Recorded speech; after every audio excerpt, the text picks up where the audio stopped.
And welcome back to North of the Broad. With me now is Jeff Althoff. He is with Lowcountry Insurance because as we move into summer, we're thinking about tropical storm, hurricane, please no, but storm readiness actually. So what does storm readiness mean, Jeff? Well, Robin, storm readiness from an insurance standpoint means that you will survive a major claim. That is a pretty big deal because after a hurricane, if you come back and your house is no longer there, there's a tree in the middle of it, it's flooded or it is burned, surviving that claim and being financially fit at the end of that is probably one of the most difficult things you'll ever encounter. Is it too, now we're in middle of, in May-ish, Right. Is it too late to change your insurance or to get that extra flood insurance or to switch out with your homeowners? So talk to me about timing. Sure. Well, I don't think it's ever too late. Okay. But hurricane season here starts on June 1st and it runs through the 1st of November.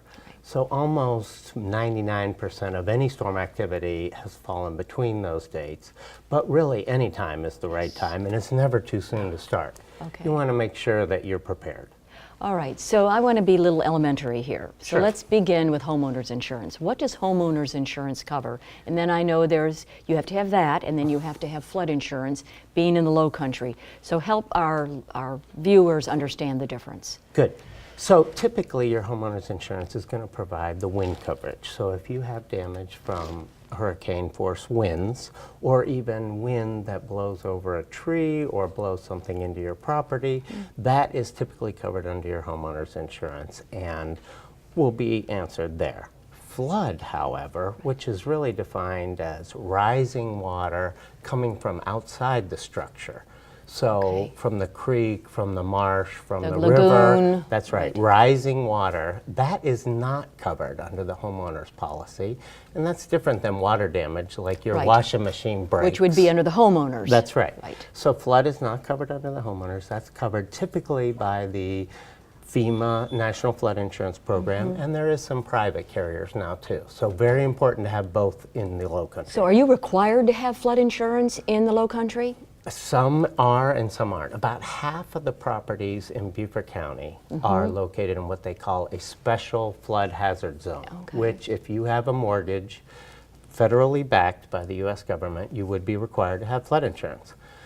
If you don't have a mortgage, it's your choice, but we do live in the low country and our recommendation obviously is to have flood insurance whenever you need.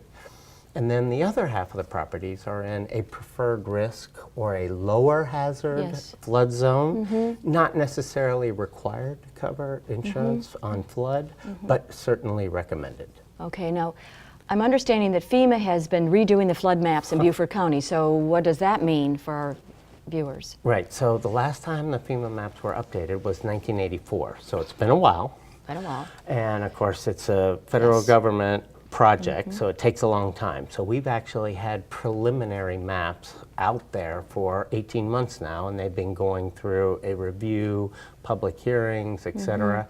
And they're supposed to be adopted this summer, and it generally is good news. In Beaufort County, we have approximately 14,000 properties moving from the high-risk zone to a lower-risk zone. In other words, all this time has passed.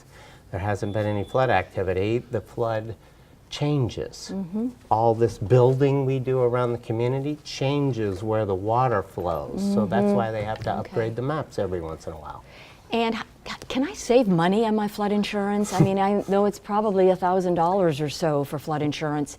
Well, how can I save? We get that question all the time, and you certainly can. There are some great opportunities. Probably the best thing that you can do is raise your property. Of course, it's more expensive to do that, but really thinking about your living level, if you raise it up above the floodplain, it's obviously going to lower your rate. But there's other How things do you you do can that, Jeff? I mean, it's a huge construction. Exactly. You know, they I mean, you had basically jack your house up and put a new foundation under it. I don't, That's expensive. Yes. But that would save money. Okay. There are other things you can do. You can raise your deductible.